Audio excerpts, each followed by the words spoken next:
ربما كانت جحافلك العظيمة شامخات عند الصباحات البئيسة والأماسي. ربما كنت المبجل والمعظم والمكرم، كنت في تاريخنا المشؤوم ركنا، سمه الركن الأساسي. ربما الإعلام صورك المدافع والمنافح والمناضل والسياسي.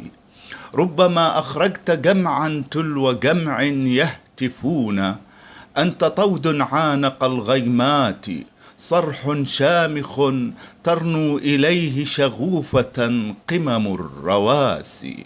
أنت يا نورا تجلى، أنت يا قمرا تدلى، أنت عزي تاج رأسي.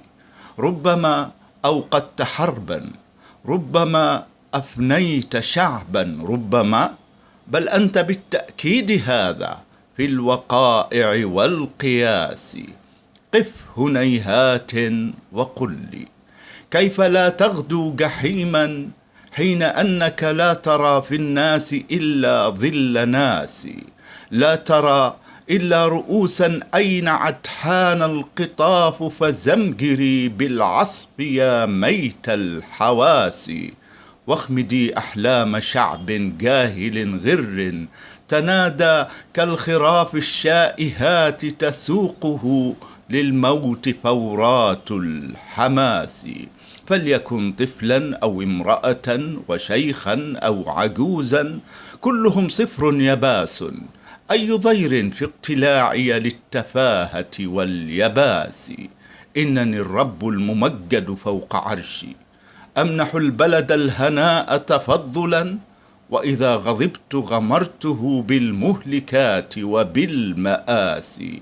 كل هذا النور نوري، فاض فانسابت جداوله اللميعة ثرة، والضياءات انعكاس الانعكاس. قف هنيهات وقل لي كيف لا تغدو جحيما، حين تطلق ألف صوت، ألف زمجرة وصوت، حين تحيا العمر جنات ونحيا حصر ويلات نقاسي. كيف لا تغدو جحيما، حين أنك لا ترى السلطان إلا قبضة جبارة، تبقيك فوق العرش ربا آمرا، تسمو على كل الحقائق والخلائق والبيارق والكراسي.